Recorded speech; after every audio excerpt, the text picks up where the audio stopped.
these things up. Okay, we're trying to prove this statement right here. So this is the Cramer rule bound. Maybe we should start out with examples and do an example, but we'll do that afterwards. So just as a comment, this is just some estimator. Some estimator, we haven't been specific about it, and we never will.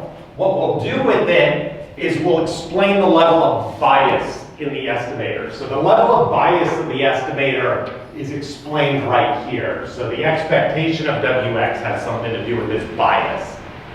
So if it were theta, this thing, it would be unbiased. And when I take the derivative with respect to theta, this would be 1. And so if it's anything different from 1, it's showing some level of bias for that estimator. And so maybe it has theta upstairs in this. And so that would explain some level of bias. And this is a bound on variance. The denominator right here is called the Fisher information. So the expected Fisher information. So we're marginalizing everything else. Sometimes people will use this formula with data and estimate the curvature of their surface. So, or they'll use it to place some lower bound on variance. So this is very common that people use this right here if they don't know what the variance is. Maybe they're working with an unbiased estimator, so this is 1 in the numerator. And so the variance is bounded by the inverse of the Fisher info. This was revolutionary for me when I first saw it. I thought, that is really cool and it makes sense.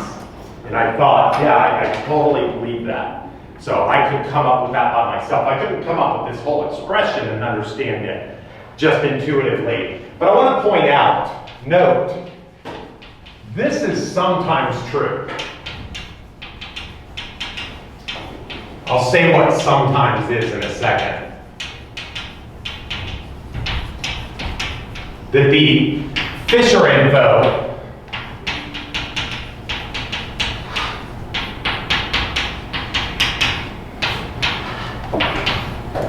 the derivative of the logarithm of f of x given theta squared is equal to the minus expected second derivative of the log likelihood. I say likelihood just because I'm operating on theta right there when I take that derivative.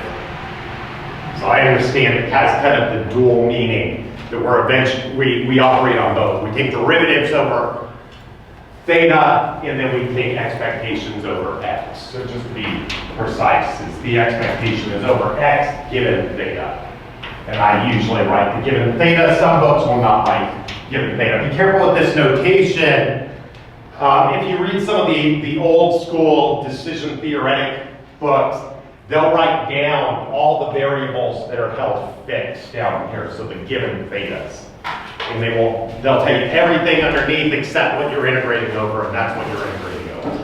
And so, just have to understand the context of it. After a while, it won't bother you. If you just start using these things, you'll say, oh, there's only one thing that makes sense. At the beginning, when you're learning this, it's a little bit confusing.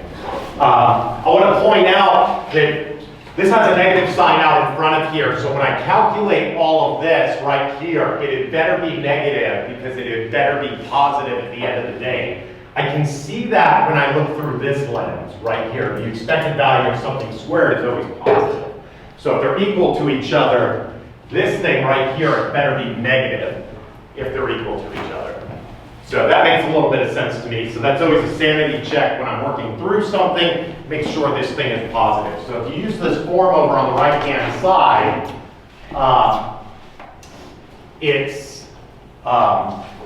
make sure it's positive. I'll remind us that there's some conditions right here. Given that we can do this, derivative of d theta expectation of Wx, the book writes it out like this, is equal to the integral of the derivative of Wx I'll remind you that CapX is all of our data, and it comes from model f of x given theta. And this is going to be integrated with respect to f of x given theta. dx. So I should probably keep capping that out. So this is with respect to the joint density. So all the data is down here. If there's n data points down there, there's n of those xi's in there. We'll come back around to that in a moment. We ended up, I'm just going to write this down because we're going to unwind this in a moment. So we're going to recycle what we had done last time. This derivative slides across the wx. So all we're saying is that Fubini's applies. So I can interchange the order. That's called Fubini's theorem. If Fubini's applies, if this is true, if I can interchange the order of these things, then this holds. And you can prove that. So you'll need to probably justify that to yourself. What you would do to prove this is you'd work out what the left-hand side is by definition. And then you would work out what the right-hand side is by definition. Just take the definition of the integrals and then just kind of play with them and show that they're the same integrals. I will guarantee you that if you write this out in your long-winded fashion, there'll be an extra term over on the right-hand side. But if Fubini's applies, then one of those terms is 0, and it zeroes out. And we've been playing around with that over and over again, and you'll see that exact same calculation when we run through this proof. So this is if Fubini's applies.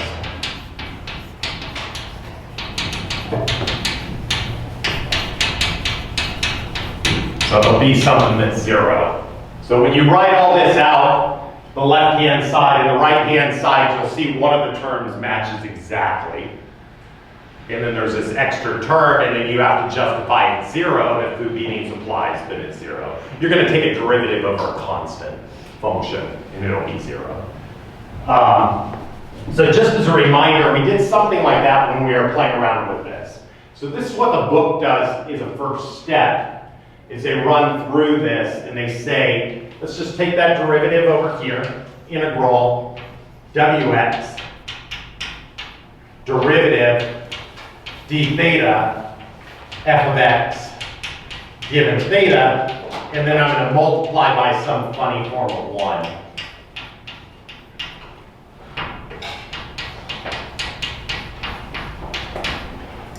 And this is going to be dx. So this right here, this whole term, this was just the derivative d theta of the logarithm of f of x given theta. And so I can write this out as the expectation of wx derivative of log fx given theta.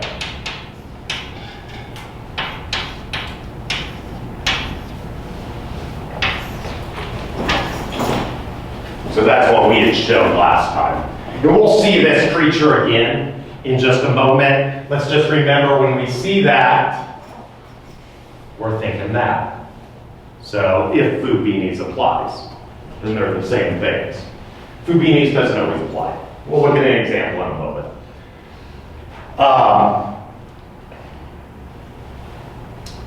So back to this right here. So again, try to work this out. Show that they're equal to each other because it's a convenient form to use. And I'll show you that in an example. A lot of times I'd rather take the second derivative because if I have something in here that involves 2 or 3 terms or something like that and I go to square it out, then I have a whole bunch of pieces. So this squaring of things can expand the number of terms that I'm playing around with, and it creates a bit of a mess. I like to keep in mind both forms because if one looks like it's going to be messy, then the other one might not be messy. We'll play around with both forms. What they had done in the book is they said, consider for a moment, and they don't say it for a moment, when wx is equal to 1. So when wx is equal to 1, That's a 1 right here. I have the expectation of just this derivative.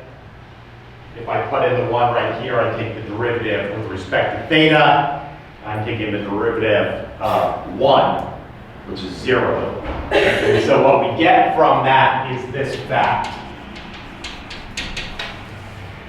Expectation of the logarithm of f of x given theta is equal to 0. And that's if Fubini's applies.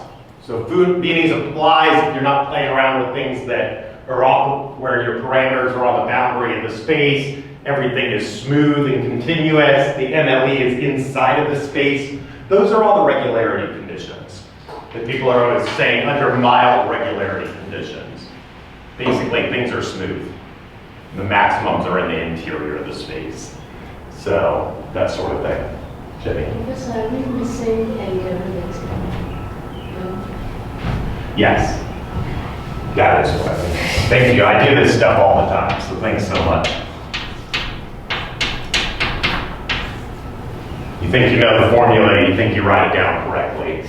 So I remember when I was taking midterms and finals, if I had done something at the top like that, I would just keep following it. So I was always like really crystal clear to make all my notes really clear at the top, all the things that I was assuming, and I'd make sure they were right and I'd put them in a box. The reason I did that because when I was a freshman in college and I messed something up like this, I was just kicking myself and I didn't want to be doing that. Where it's like, I know the answer, I know how to do this. If I weren't in the classroom doing this thing, I would have gotten it right. So we all do that. Okay, so this is a statement about just some estimator with some level of bias, and it's saying how far you could bring down the variance theoretically. Sometimes this bound is attainable. And sometimes it's tight. So, meaning that there is an estimator out there that achieves this Cramer lower bound and we have equality right there. And what that's telling us is something very important, that you can't go on a quest to find another estimator that reduces the variance any further. And so you're done. In cases where you don't have this result, it's very hard to claim and maybe nearly impossible or impossible to say you've got the best estimator out there. Usually what you'll have to do in those sort of cases is say within some class of models, you can say you've got the best estimator, but you'll have to constrain the class. So, and then you can search around those classes of models. Okay. I will point out, for our uniform example, 0 theta, we'll look at that example in a moment. I've given you some estimators in that code when we did a simulation, and I called 2 of the estimators Bayes estimators. So they're Bayesian estimators, and they're just scalings of the maximum order statistic. It turns out those are optimal in some class of estimators. They're optimal with respect to some Bayesian prior. I can tell you what that is later. It's the power prior, if you know anything about it. It's a common prior for that model. And both of those 2 different Bayes estimators that I have buried in that code, and you can go online and look at what it is. It's still there, and it has a little comment in there. One of them optimizes the MSE, and one of them is optimally unbiased. So, which one would I take? Which one would I work with? I don't really care about the unbiased thing. So, if I'm really working in the L2 norm, all we're trying to minimize is MSE. And so that's what I'd like to do. I don't care if it's off a little bit because of the bias. It doesn't matter. I know I'm off for some reason. I think the unbiased thing is convenient. It's a constraint that you can impose on a model that you can convince a lot of people that that's at least semi-reasonable. Saying that, we've seen examples already that if you are using the L2 norm, it's beatable. How beatable is it? In the example we saw where we're comparing s squared to the MLE, where we're dividing by n instead of n minus 1, it's better to use the MLE. How much better is it? Not enough to worry about. So is what I would say. If we were worried about it, you probably just have so little data, 3 data points or something like that. And so my real recommendation would be go get more data if that really bothers you. With that said, I would still use the MLE. Okay, so let's finish this proof. So this was one of the facts that we conjured up. So the book changed Wx into 1 so they could derive this fact for you. And then they go back and they say, now let's consider Wx as our estimator again. They don't actually say that. So what I have done in the previous lectures, I said consider g of x, and I'll consider 2 different versions of g of x. G of x is equal to 1 and g of x is equal to Wx. So hopefully that clarifies a little bit of confusion. You're never taking your estimator to be 1. So let me just ask a question though. If I did take my estimator always to be 1, is it admissible? Saying that maybe theta was positive or something like that? Is that an admissible estimator? Our rule says no. Yeah. Oh, her rule said yeah. Okay, gotcha. So, sorry. I can't hear and I can't interpret facial expressions very well sometimes. So her rule says yeah, there's, around 1, it's admissible. So, saying that, if you're anywhere far away from 1, it's so heavily biased that you're going to incur a big penalty. It doesn't have any variance though. But that's not a penalty that I would trade off like that. Okay, so this is one of our facts. And another fact is this, covariance, and I'm just considering 2 dummy arguments. I'll just call them A and B, since we've already recycled what X and Y is. They do this in the book where they recycle X and Y, but I'm just considering any 2 random variables, A and B. If I square this, this is less than or equal to the variance of A times the variance of B. Okay. Most of you will know this. So this is just the exact same thing as covariance of A and B divided by variance of A square root variance of B. So I've just taken the square root of both sides. Everything is positive in here. This wasn't positive right here, but the square of the covariant, yeah. This thing could have been positive or negative, but when I squared it, it was positive. And so the variances themselves are positive right here, and this is between 1 and -1. And if you've taken any stat class where they teach you about data, they tell you this is the correlation. So correlations are just when I take my random variable A and B and I standardize its covariance, i.e. I divide by its standard deviation, that gives me the correlation of everything. So if I took A and I divided by square root of its variance, and I took B and I divided by the square root of its variance, and I took the covariance of that, that is correlation. That's equivalent to writing this down right here. So those scaling factors pop out right there. That lives between -1 and 1. So it's the multivariate analog to standardize a univariate random variable where you divide by its standard deviation, that's the variance on 1 scale. So you can also shift the thing so that it has expectation 0. That's another layer beyond this. So they call this the Cauchy-Schwarz inequality. You're supposed to just accept this as true, but it's something that we already know is true. Okay. This is a measure of linear fit. So it's not a measure of necessary dependence. It's a measure of linear dependence. So things can be heavily dependent on each other, but have a correlation of 0.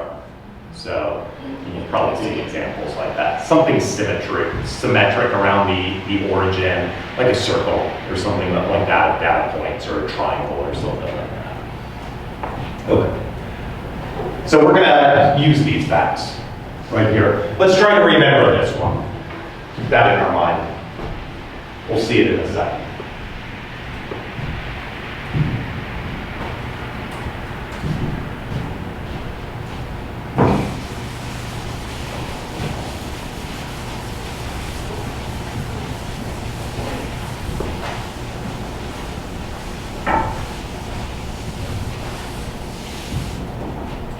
Okay, so let's just take this bound right here. I'm going to take A is equal to Wx. I didn't like it in the book where they had this as an x, Then you say let x be wx. I just don't love that stuff because you're overloading the notation. It's fine to do, mathematicians do it all the time.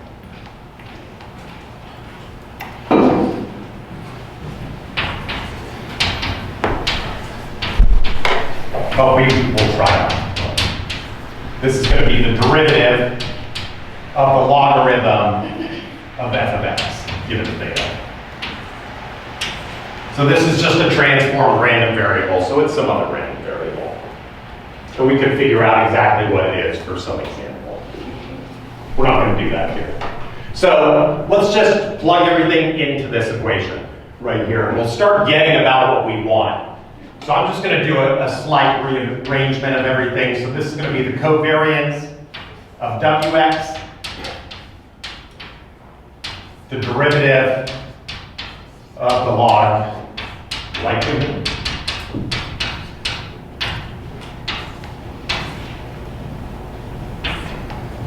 this is going to be squared divided by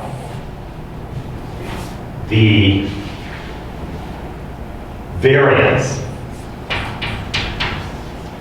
of the derivative of the log likelihood.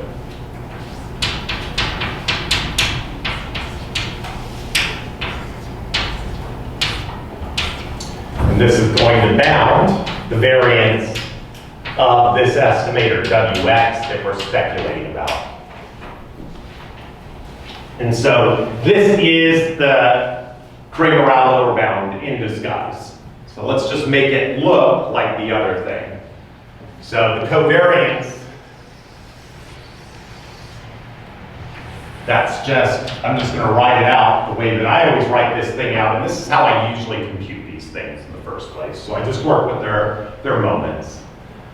So this is going to be the expectation of the product of these two things, wx, logarithm f of x, given theta. There's a derivative in here.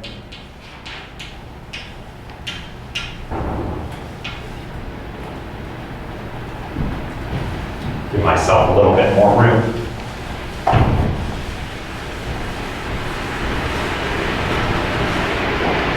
This is going to be minus the expectation of wx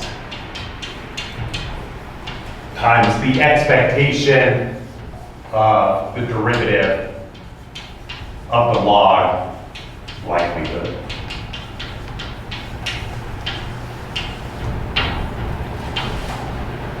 Right here, this thing is 0, so that's fact 1. So this whole term cancels out, and I'm left with this right here. Jenny, you look confused.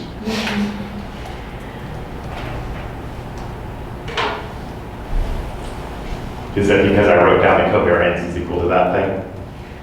It's just because I wasn't following the whole because I was trying to Gotcha. write my explanations. Yeah, I think I did this. Yeah, so if I look at variance of x, then I take the expectation of x squared, so it's the expectation of x times x minus the expectation of x times the expectation of x. This is the multivariate analog of that. Same exact equation.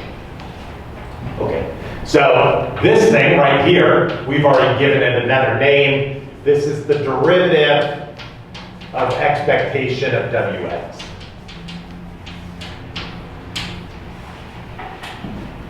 So this is what is in the numerator of the Cramer lower bound, and I square that thing out. So just put a star next to this. We'll start filling this thing out. So we've applied that thing that's 0 again. We'll apply it one more time in a second, and then we unwound that first layer of the proof to write that down. So this is going to be variance of wx is bounded by derivative d theta expectation of wx squared And now we've got the denominator to work on. So let's just look at what the denominator looks like. This is going to be the expectation of the derivative of the log likelihood squared minus expectation of the log likelihood given theta. I need a derivative squared. Whoops, squaring goes outside. So this whole thing is squared, but this is just 0. So we use that again. What's that thing? That's the Fisher info. I will point out the Fisher info exists whether or not Fubini's applies. We don't need that to apply for the Fisher information, but if we're going to write it in that other way, then we do need Fubini's apply. So this is always true. So this is the Fisher information, and that's down in the denominator. So I'll get rid of this since it's 0. So that's gone. Then I just write this thing down. D theta, this is going to be squared, log f of x given theta.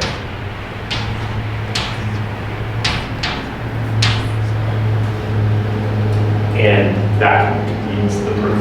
That's it. So that's what Rao told us a long time ago. So useful.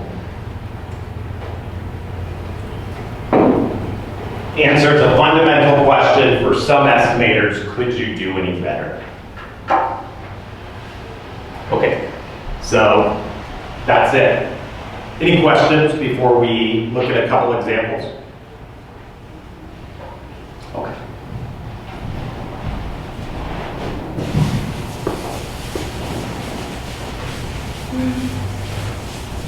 Let's glance at an example or two. This example is in the book. So example, I think they motivate with this example, they lead with it to provoke a question of which estimator is better and how do you know that there's not other estimators out there that are better. So let's look at xi as Poisson with parameter lambda. I think they use theta in the book. I'll switch it back to lambda. Everything is IID in this case. I goes from 1 to n. And so we know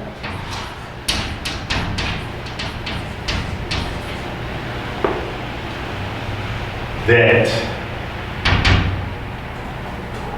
expectation of x bar is equal to lambda. It's unbiased. That might be a good estimator. We also know the expectation of s squared, where s squared is just sum of the xi's minus x bar squared over n minus 1. This thing is also lambda. So both of these are unbiased. And I'll point out that also, if I take alpha, let it be an element between 0 and 1 times x bar plus 1 minus alpha s squared. So if I take a linear combination of those two things, this is also unbiased. There's another estimator that's unbiased. And I think they try to provoke you that there's a lot of unbiased estimators out there that you could form for lambda, and there's certainly more than this out there. Question is which one is better? So, just real quickly, what's the variance of x bar?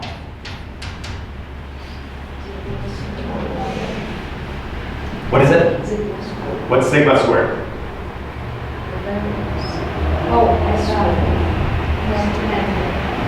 Lambda. Yeah, exactly. 9 a.m.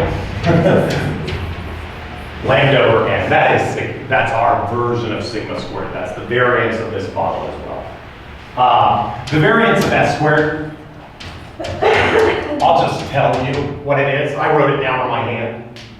So things that I don't remember because I don't use this. So divided by n minus 1. This variance right here is bigger than that one. So we already know this is a better estimator than that. So using S squared probably doesn't help us. But it doesn't answer the question, is there another estimator out there that's better? I'm just curious, could you guys argue that X bar is probably our best unbiased estimator without knowing anything about Cramer? Could you have reasons for strong suspicions about it? What is it? What reason would you give that X bar is probably better than anything else out there? Let's remember, let's constrain ourselves to the class of unbiased estimators. So is there another unbiased estimator that's better? Of course, we'd have to invoke the notion of L2 loss. So we'll assume L2 loss. Why? Because we just made that up. We just said, let's just use L2 because that's probably what a lot of people are using. So no strong reasons.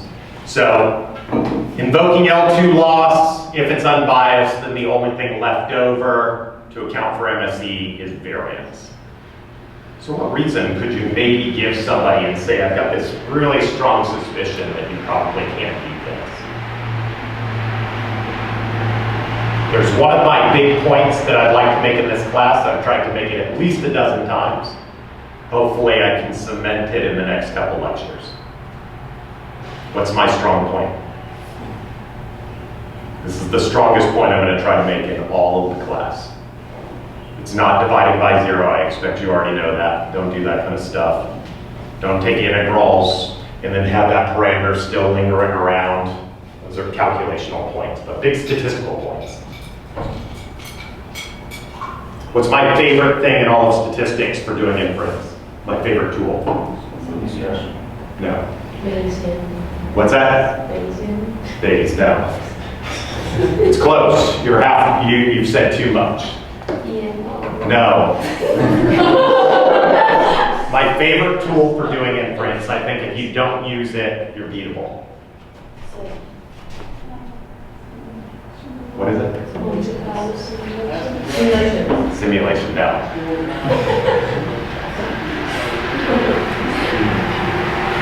Likelihood function.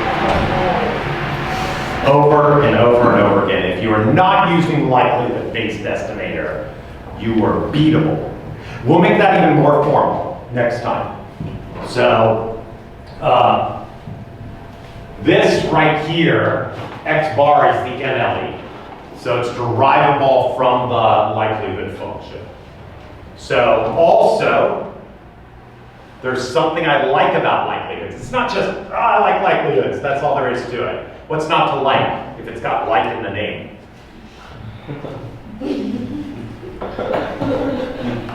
It's an easy way to remember it. But what is it about likelihoods that I like so much? What's that? It uses all the data, so conditions on the sufficient statistics. So it's buried in there. It also adheres to the right ranges. So it has that constraint built into it that you're always in a reasonable range of the space. So because likelihoods are only defined where the parameters are valid. And so I like sufficient statistics.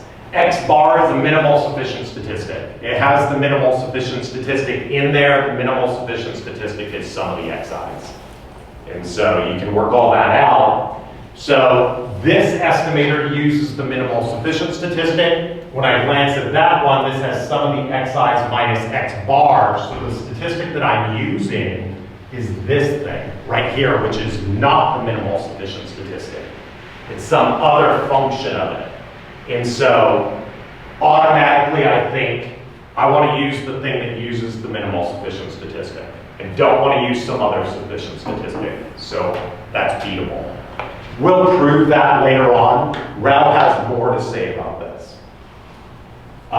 Let's look at what Cramer route says. There's something called route lateralization that says you can always reduce the variance by conditioning on a sufficient statistic. So I'll take that just one step further on Friday. Okay, so let's just work through the Cramer route lower bound.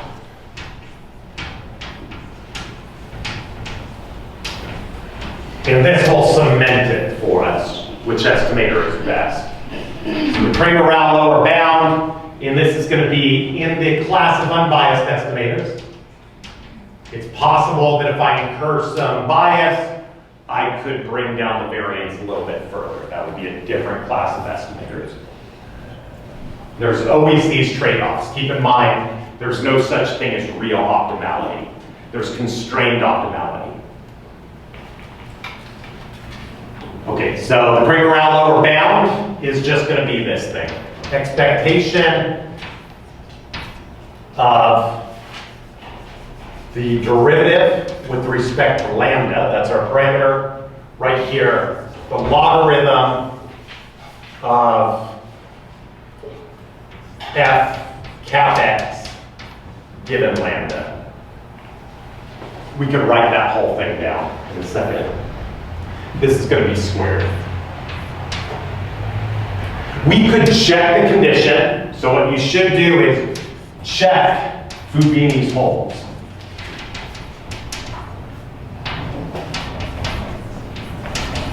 I'm going to do that mental check real quick. Lambda's not on the parameter of the space. I can look at that density function. Everything is positive and there it holds. You should go through the steps and write that down. So make sure that you can convince yourself that Fubini's holds. So what that means is I could also, and I should write this down, inverse, is I could write this as inverse expectation of derivative d lambda, second derivative, there's going to be a negative sign out in front of here, log f of x given lambda. This will be a cleaner calculation to do than the other one. And there's a few things I like about writing it down in this form. So there's things I like about both forms. The first one tells me everything is positive, but I would verify this, that they're equal to each other with Fubini's holds. So it'll be a good exercise for you. I think some of you are catching on. What am I saying?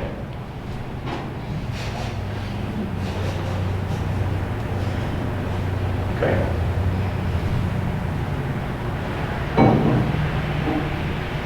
What am I saying? If they're not equal, Fubini's doesn't hold. Yeah, but I'm saying something a little bit. It would be a really good idea if you guys check this. What did I say? It might pop up on Wednesday morning. Yeah, it might pop up on a midterm.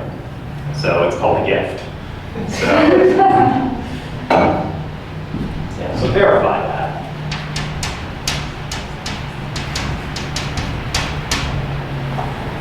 Every time I say, what am I saying? I'm probably saying that. So if I look really funny as I say it, I'll try to keep doing that.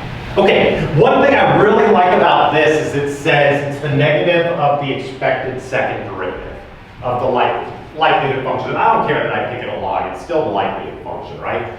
So what I'm really measuring with second derivatives is curvature of the space. So that's why I like this other form as well, just intuitively, because this is telling me something about the curvature of the likelihood function. Again, I'm operating on lambda, and that's why I'm calling it a likelihood, even though I haven't written it down with an L. So it's the curvature of the space. So if the curvature is really wide, then the variance is really big. And if the curvature is really tight, so it has a lot of curvature, let me re-say that. If the curvature is really big, it means that it's very peaky. That's what we call very curved. And so that means that the variance is small, the inverse of that thing. And if the curvature is very small, it means it's very flat, the surface. And the inverse of that would be something that's very big, and that's the variance. So that's why I say I could have intuitively have guessed that something like this would happen. And so when I saw this right here, I go, yeah, that of course has something to do with variance right there. So it has to do with how spread out that space is. So I kind of like that. I also like a few other things right here. I don't have this quadratic form. So if everything is IID, I can write this out as product I goes from 1 to n, f of xi given lambda. All of these xi's have the same property because they're identically distributed. So when I take the log over a product, then I have a sum that I can play around with. Keep in mind, Fubini's holds. If it holds once, it holds again. So you can keep applying it over and over again and do any interchanges you want. So I can factorize that thing outside for a second and just write down that the log of the product is just the sum of the logs of f of xi given lambda right here. So all of the xi's have the exact same property, so I can take this sum and drag it outside. So I can rewrite all of this. I'll do it here. So in the IID case,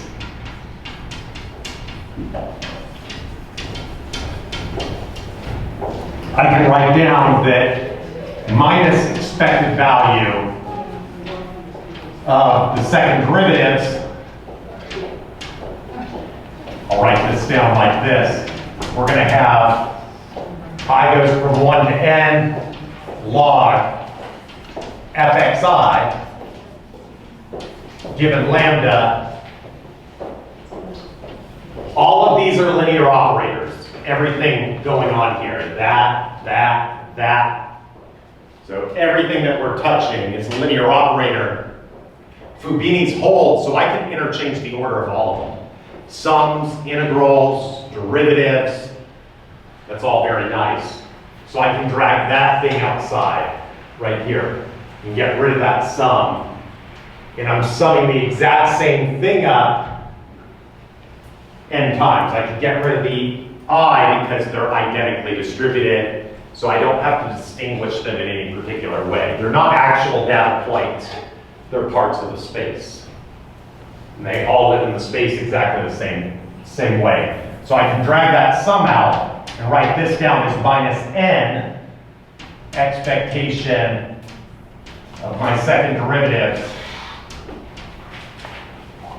of the log likelihood with just one data point in there. So I only have to operate with one data point inside of this expectation.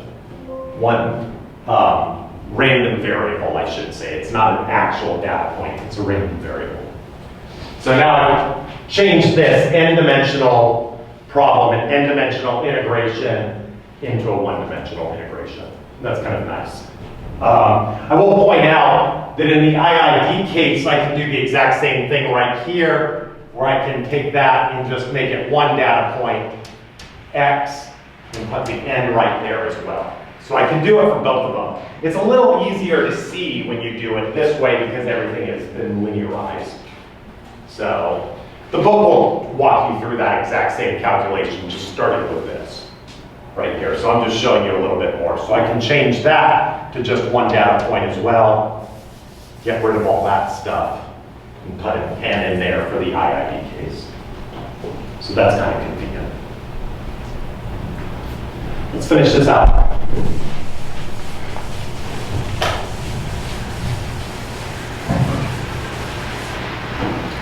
So our CR lower bound, for example, is just going to be minus n expectation of the log, two derivatives,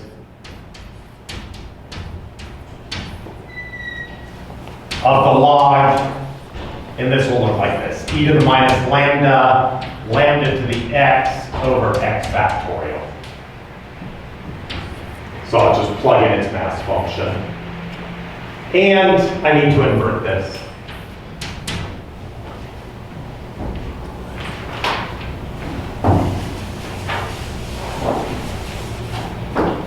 So it's just a calculus problem. Pretty easy one. So this will look like minus n expectation, two derivatives I'll just expand everything in terms of the logarithm. So this will look like minus lambda. So log over E is going to be 1. So I'm using the natural log. The minus lambda comes down out in front. This is going to be plus x log lambda. And if you're so inclined to write out the normalizing constant, you can do it. This becomes a theme, that all those normalizing constants end up disappearing anyway. So hopefully I've closed all my braces properly.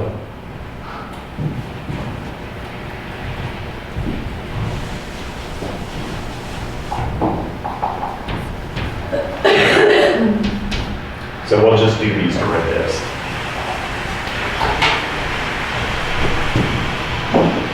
So this will be minus n expectation derivative d lambda.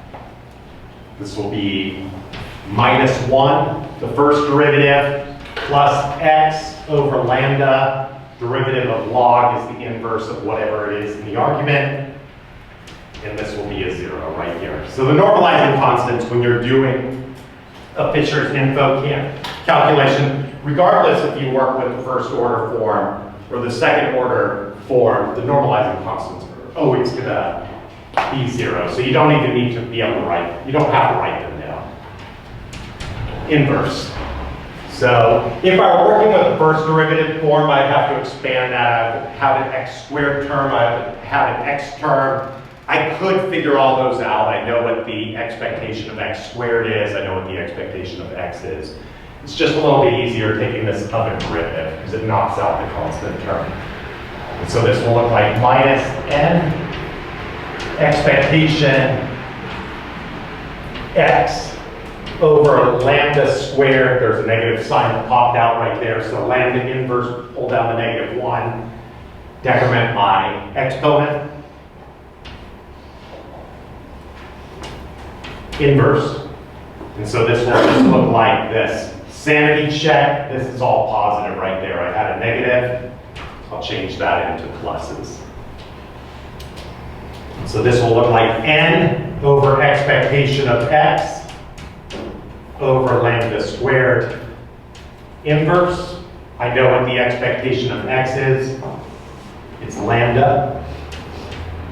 That lambda cancels that right there. This thing is lambda over n. And we know that that's the variance of x bar. So what that says is there's no other unbiased estimator out there that can reduce the variance. So keep in mind I never used x bar in this part of the calculation. So I'm talking about theoretically there's no other estimator in the unbiased class because the numerator was 1. It can bring down the variance any further. I have an estimator that does that, so I'm done. And that's all there is to it. I was going to show you an example where Fubini's doesn't hold. The book does have one. Maybe we can look at that on Friday. Tomorrow we'll do a yes, no, maybe session at 5:30 at the usual place, 313 seats. Wednesday morning we'll do a midterm. So we're going to start on time for that, so be here on time. I'm going to ask you a Cramer route question on there. It's probably going to be something like show that for estimating mu in a normal distribution, that it meets the Cramer route lower bound. Something like that. I might ask you the proof as well. So since it's fresh in your mind. And that'll build you up for the qualifying process, where we kind of sometimes ask you to prove things. So that would be fair game for that. So I would say have a look at that as well. But we'll come back tomorrow, do yes, no, maybes, try to fill in some of these blanks. I'll have the midterm written by tomorrow when we do that so I can answer correctly to you guys. And I'll see you Wednesday morning. Thanks, you guys.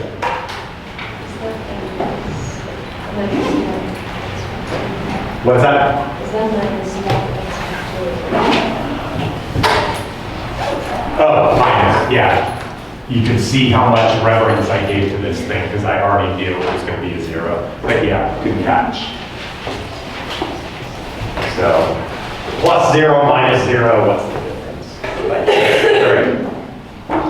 It wasn't 0. Oh, that is the 0 here. Yeah. Yeah, this was the minus zero. I'm still bad. I'll leave it up for a minute. Thanks, you guys.